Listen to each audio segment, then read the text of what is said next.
Lucky Land Slots, you can get lucky just about anywhere. Dearly beloved, we are gathered here today to... Has anyone seen the bride and groom? Sorry, we're here. We were getting lucky in the limo and we lost track of time. No, Lucky Land Casino, with cash prizes that add up quicker than a guest registry. In that case, I pronounce you lucky. Play for free at LuckyLandSlots.com. Daily bonuses are waiting. No purchase necessary. Void where prohibited by law. 18+. Terms and conditions apply. See website for details. It is Ryan here, and I have a question for you. What do you do when you win? Like, are you a fist pumper, a woo-hooer, a hand clapper, a high-fiver? I kind of like the high-five, but if you want to hone in on those winning moves, check out Chumba Casino. At ChumbaCasino.com, choose from hundreds of social casino-style games for your chance to redeem serious cash prizes. There are new game releases weekly, plus free daily bonuses, so don't wait. Start having the most fun ever at ChumbaCasino.com. No purchase necessary. VGW Group. Void where prohibited by law. See terms and conditions. 18+. Now for our story. This afternoon in Chicago, Lisa Fenner walks restlessly about the apartment she shared with Lily Devon before the blonde young entertainer went to Wakefield. With her dark hair piled high on her head, Lisa is looking beautiful in a trailing yellow housecoat. Now she hears a knock, crosses to the door eagerly. Hello, darling. Hello, Lance. Oh, baby. Lance. You're so beautiful, darling. Oh, you ought to be used to it by now, but I guess I'm not. That yellow housecoat you're wearing. Do you like it? Terrific. I thought of you when I bought it. Love you in yellow, with your hair dark. You look like a butterfly, I guess. Oh, Lance. I guess I do sound like a dope, don't I? No, you don't, Lance. I love it. But I can't get used to it. You never used to talk like this, even when we were first married. Well, maybe that was the trouble. I took you too much for granted, but I know better now. All that time we were separated gave me a chance to find out what I'd missed. From now on, I'm going to keep telling you over and over how much I love you. And I'm going to do whatever you want to do. Oh, Lance, sometimes I feel as if I'm dreaming all this. After being lonely so long, unhappy. And now it seems too good to be true. Perhaps it is. It's not, though. You'll see. Just as soon as we get started, you'll find out I really mean what I say. I'm going to make you happier than you've ever been before. If only there weren't so many things to forget. It frightens me. Maybe it isn't possible. Nonsense.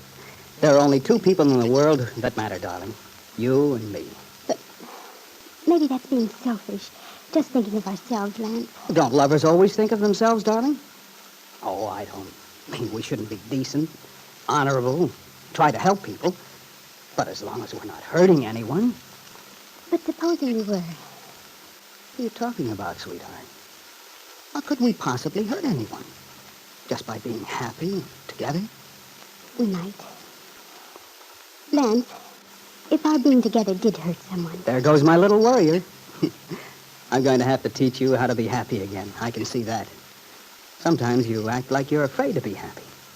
Perhaps I am. Well, you mustn't be. Come on now, darling. Let's plan our honeymoon. That's what it's going to be, you know. A second honeymoon. Have you decided where you want to go? Yes, I have, Lance. I told you. I want to go to New York. I know you said that, but Lisa, for a honeymoon, or did you mean... I mean permanently, Lance. I don't want to come back ever. But, sweetheart, our engagement's all set here in Chicago. We're supposed to sign the contracts tomorrow, and then you know how hard it is to find places to live, and Lily said we could stay on here in her apartment indefinitely. I know all that, Lance, but just the same, I want to go away. I already told you we were leaving. I can't wait to get away. Well, of course, Lisa, if that's what you want to do. But it does seem rather, well, do you think it's smart, considering everything? It may not be smart, and I'm sorry. But that's the way I feel, just the same. I want to go away. All right, sweetheart. I'm not trying to disagree with you. Didn't I just say you were going to do anything you liked? I hate to seem unreasonable, but I can't help it, Lance. It's terribly important to me. All right, sweetheart. New York it is. Then you don't mind? Of course not. If that's what you want, darling. After all, it doesn't make much difference where we are. We'll be all right. Just so long as we're together again. But as Lance Fenner looked into his young wife's face, wondering why she appeared to be so troubled, so insistent about leaving, he had no idea of the cloud which hung over them both. The fact that Lisa had given their baby son to another woman. The fact that at this minute in Wakefield, Aunt Mary Lane is preparing to come and see Lisa, try to persuade her to confess what she has done. Even now, in her bedroom at the little farmhouse on Willow Road, Aunt Mary is packing to leave while she talks to her son, Randy. Far be it from me to be unduly curious, Mom, but I don't get this sudden impulse of yours to go tearing off to Chicago. Well, I'm sorry, Randy. I wish I could explain. But in the first place, there isn't time. And besides... It's none of my business, is that it? Well, no, I don't mean that, dear, but... Never mind, Mrs. Lane. I guess I can take a hint. If I'm hit over the head with it. You know if there were anything you could do to help, you'd be the first person I'd turn to. But this time, there's just nothing you could do, except to keep things going here at the farm. Well, you can just bet I'll do that, all right. By the way, any special instructions? You're the captain of the ship, you know. I'm here to take orders. Well, now, let's see. There's plenty of food in the icebox for supper. Peggy'll know what to do. Tell her she might make a cake for dessert. Oh, boy. And Randy, you might help her as much as possible. I know she'll be tired. Well, the trial's been quite a strain on her. Gee, come to think of it, how's Peggy getting back from Huntsville? You came back in the truck, didn't you? Yes, Peggy and Lily stayed on. Well, Lily managed to rent a car in town from Mr. Peterson. She's using that to run around in. So I asked her to bring Peggy home. Why don't you ask her to stay to dinner? Well, that's a good idea. I will. She can help Peggy, too. It might be a good idea for her to stay overnight if she can arrange it. You see, when that lawyer of the Calverts, Farnsworth, brought Peggy into the case, well, I didn't have time to tell you before, Randy, but he made such ugly insinuations. Oh, poor little kid. Maybe I shouldn't have encouraged her to go over. No, that was all right, Randy. I think Peggy would have felt worse if she hadn't. Yeah, maybe. I think she wanted Bill to know she was pulling for him. She did. Oh, Randy, hand me that bag from the dresser, will you, please? Mm-hmm. Sure thing, Mom. This one? Yes, that's right. And would you mind bringing my toothbrush? Yeah, right on, Mom. There you are. Anything else I can do now? No, I think I have everything. Okay. Well, say, by the way, Mom, does Peggy know why you're leaving? Hadn't I better explain something to her, or so she won't worry? Oh, yes, just tell Lefty and Peggy both that I had to go away unexpectedly. And I'll explain when I get back. When will you be back, Mom? Tomorrow, I expect. If anything unforeseen comes up, I'll phone you. Okay. Now, don't you get yourself all tired out running around up there. I know darn well whatever you're up to has to do with somebody's being in trouble. But I don't want you to make yourself sick on account of it. I won't, Randy, dear. But I won't rest easy. And couldn't unless I tried to get this whole thing... Well, unless I did what I could. But don't you worry about me. I'll be quite all right. And I'll see that you are, Mrs. Lane. After all, you're the nicest mother I ever had. Oh, Randy. Now, then, let me see. What have I forgotten? Nothing, I guess. Well, suppose you get into your hat and coat then while I close up the suitcase.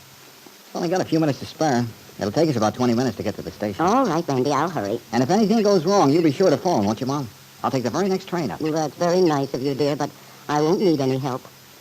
If I can't do anything by myself, I'm afraid there's nothing to be done. But it's got to work out. It simply must. Well, Mom, if you've got your heart set on something, I'm willing to bet it'll come out the way you want it to. But just the same, I can't imagine what on earth it can be that sends you dashing off like this. What's anything down here got to do with Chicago? I know you're puzzled, dear, and I wish I could give you an answer. But at present, all I can tell you is that Chicago may have everything to do with it. May make all the difference in what happens to someone who is very dear to both of us. And, Randy, I'd like to leave a message for Lily when she gets here. Oh, Mom, what is it? Just tell Lily I said thanks. Is that all? Just thanks? Yes. I'm not sure she'll know what I mean. But perhaps she'll understand after tomorrow. Aunt Mary was referring to the fact that it was Lily who had provided the final clue, the link which bound Lisa Fenner to Wakefield, because of the baby son she had relinquished to Kit Calvert and now refused to claim. Lisa's premonition today had been only too true when she begged her husband to take her away from Chicago, fearing that something might destroy their newly recovered happiness. For now, Aunt Mary is on her way to Chicago to see Lisa. But will Aunt Murray be able to persuade the young dancer to do what she should do?